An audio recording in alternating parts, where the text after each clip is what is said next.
এক নাম্বার সবজিটা আপনারা বলেই ফেললেন লাউ কদু, আর একটা সবজির নাম হলো কি জানেন? কচি শশা।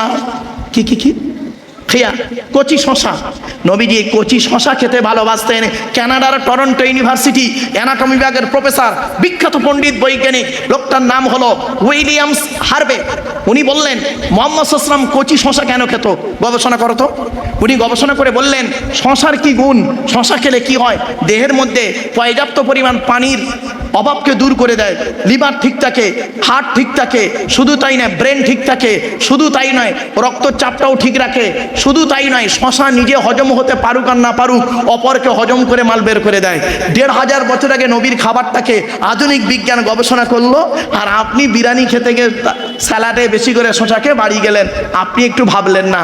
পার্থক্য হলো এটাই, ইহুদিরা কোরআন পড়ে, খ্রিস্টানরা কোরআন পড়ে, আর মুসলমানদের হাফেজ সাহেবরাও কোরআন পড়ে। পার্থক্য হলো এটাই, মুসলমানরা কোরআন পড়ে নেকির আশায়, আর ইহুদি খ্রিস্টানরা কোরআন পড়ে গবেষণার আশায়।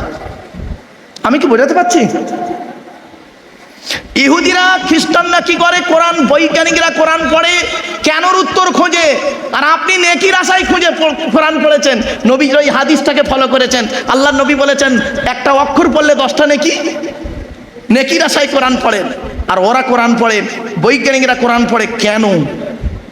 কেন? কেনর উত্তর খুঁজে বের করে নতুন নতুন আবিষ্কার করে ফেললো। আপনি গুরুত্ব দিলেন ওদেরকে। কি নেবেন? ভৌত বিজ্ঞান নেবেন কোরআনে, জীবন বিজ্ঞান নেবেন কোরআনে, ভূগোল নেবেন কোরআনে, সবই রয়েছে। একটা একটা করে যদি বলি, আজ নবী দিবস করছেন, শুনে নিন। আল্লাহর নবীর ইন্তেকালের পর একজন সাহাবী নবীর স্ত্রী আম্মা জান আয়েশার কাছে গিয়ে বলছেন পর্দার এপার থেকে, আম্মা জান নবীর চরিত্র কেমন ছিল? কারণ প্রত্যেক স্ত্রী তার স্বামীর চরিত্র ভালো জানে, ঠিক না বেঠিক? প্রত্যেক স্ত্রী তার স্বামীর চরিত্র কেমন ভালো জানে। তো আম্মা জান আমি আপনাকে একটু প্রশ্ন করছি, পর্দার এপার থেকে, নবীজি আপনার সঙ্গে সংসার করেছেন, তো নবীজির চরিত্র কেমন ছিল একটু বলুন। তো নবীর স্ত্রী আম্মা জান বলছেন, মানে ওপার থেকে, পর্দার ওপার থেকে, আচ্ছা নবীর স্ত্রী হলো আমাদেরকে, বলুন না, তার প্রমাণ কি? ওই মৌলভী সাহেবরা বলে না বাবা কোরআনে আছে, এই আয়াতটা শুনে নেন, কোরআনে কোথায় আছে নবীর স্ত্রী আমাদের মা? সূরা আহজাব 21 নম্বর পারা 17 নম্বর পৃষ্ঠার 11 নম্বর লাইন, সূরার নাম সূরা আহজাব। আল্লাহ পাক বলেছেন আন-নাবিয়্যু আউলা বিল মুমিনিন ওয়া আজওয়াজুহু উম্মাহাতুহুম, নবী হলো মুমিনদের কাছে সবথেকে প্রিয়, ওয়া আজওয়াজুহু নবীর স্ত্রীরা হলেন উম্মাহাতুহুম তাদের মায়ের মতো। এই জন্য আম্মা জান আয়েশা, আম্মা জান খাদিজা আমরা বলি, কোরআনের দলিল এটা। আমরা অনেক সময় কি করি বাবা, এগুলো তো জানি না, না জেনে নেওয়াটা ভালো। চলো, তো আম্মা জান আয়েশা বলছেন, সাহাবীকে উত্তর দিচ্ছেন, আমা করাআতাল কুরআনা, তুমি কি কোরআন পড়ো নাই? তুমি কি কোরআন পড়ো নাই? নবীর স্ত্রী আম্মা জান আয়েশা প্রত্যেক প্রশ্ন উত্তর দিলেন। ইনি প্রশ্ন করলেন নবীজির চরিত্র কেমন, উনি উত্তর দিচ্ছেন ওপার থেকে। নবীর স্ত্রী আম্মা জান আয়েশা বলছেন, আমা করাআতাল কুরআনা, তুমি কি কোরআন পড়ো নাই? উনি বললেন হ্যাঁ। আম্মা জান আয়েশা বললেন ওয়াকানা খুলুকুহুল কুরআন, গোটা কোরআনটাই হলো নবীর চরিত্র, গোটা কোরআনটাই হলো নবীর চরিত্র। নবী দিবস করছেন বাবা, এই গোটা কোরআনটাই হলো নবীর চরিত্র। এবার আসছি কোরআন পড়লে কি লাভ, সেই কোরআন এখানে পড়ানো হয় ছেলে মেয়ে, ঠিক না ঠিক? এখানে হিফজখানা আছে তো ভাই? যাই হোক, সেই কোরআন এখানে পড়ানো হয়, শিক্ষা দেওয়া হয়।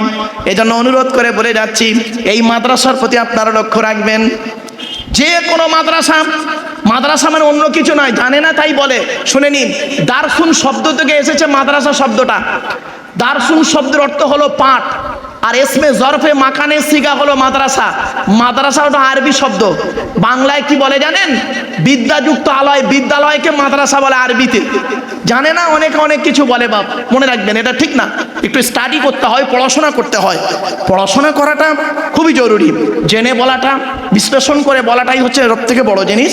না জেনে ধারণা করাটা একটা ঠিক না। চলুন, এই মাদ্রাসা প্রতি আপনারা লক্ষ্য রাখুন। তাই রাসূলুল্লাহর উপরে একবার দরুদ শরীফ, আল্লাহুম্মা, জোরে জোরে,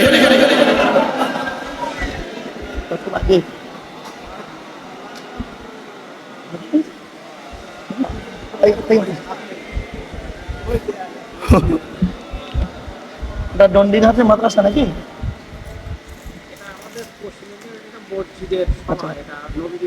মাদ্রাসা আছে তো এটাকে। ধন্য গো ধন্য তুমি দন্ডির হাটের মাদ্রাসা, তোমারে বুকে শিখিছে সবাই আল কোরআনের পাক ভাষা। বলবো না বলবো নি? বলবো? তাহলে মনোযোগ সহকারে শুনুন, ভালো করে শুনুন। ধন্য গো ধন্য তুমি দন্ডির হাটের মাদ্রাসা, তোমারে বুকে শিখিছে সবাই আল কোরআনের পাক ভাষা। ছোট ছোট ছেলে মেয়ে বুকে কিতাব লইয়া সাজ সকালে আসছে তারা, তোমায় তারা জানিয়া। ও মুসলমান নর নারী, শান্তি যদি পেতে চাও দন্ডির হাটের মাদ্রাসাতে ছেলে মেয়ে পড়তে দাও। কেন? কবর আযাব হবে যখন তোমার আমার উপরে, ছেলে মেয়ে পড়বে কোরআন শান্তি পাবে কবরে। মৌতেরই কষ্ট কঠিন শুনে রেখো মুসলমান, কোরআন শরীফ পড়লে পাশে জাকান্দানি হয় আসান। ধন্য গো ধন্য তুমি দন্ডির হাটের মাদ্রাসা, তোমারে বুকে শিখিছে সবাই আলো কোরআনের পাক ভাষা। ছোট ছোট ছেলে মেয়ে বুকে কিতাব লইয়া সাজ সকালে আসছে তারা, তোমায় তারা জানিয়া। ও মুসলমান নর নারী, শান্তি যদি পেতে চাও দন্ডির হাটের মাদ্রাসাতে ছেলে মেয়ে পড়তে দাও। কবর আযাব হবে যখন তোমার আমার উপরে, ছেলে মেয়ে পড়বে কোরআন শান্তি পাবে কবরে।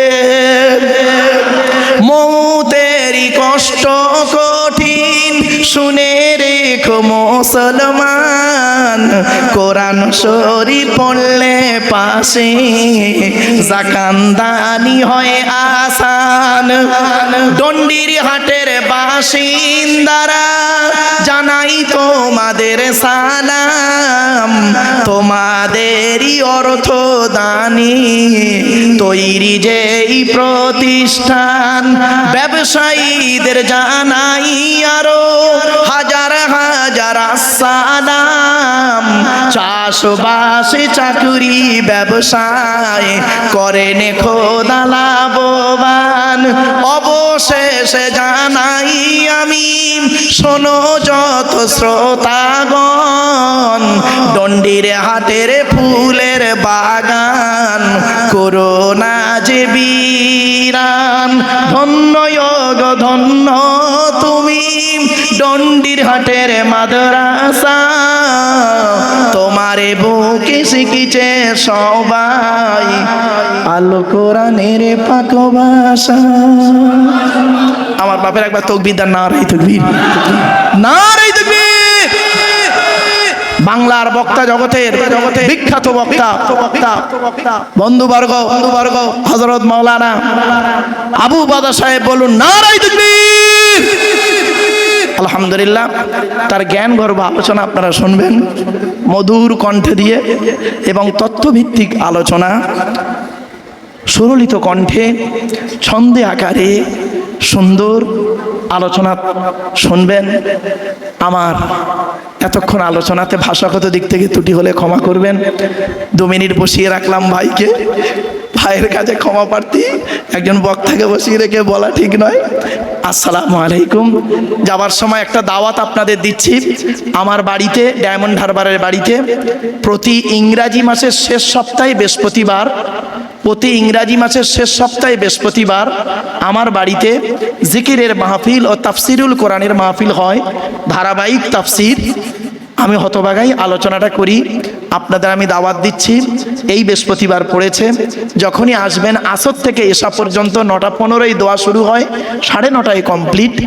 আর আসর থেকে এশা পর্যন্ত আপনাদের দাওয়াত দিচ্ছি, যখনই আসবেন আমাকে একটু ফোন করে জানাবেন। দুপুরে এলে দুপুরের মেহমানদারিটা যেন করতে পারি, আর রাতে মেহমানদারি তো হবেই। এই দাওয়াত আপনাদেরকে দিলাম। আসসালামু আলাইকুম। দরুদ শরীফ। আল্লাহুম্মা সাল্লি।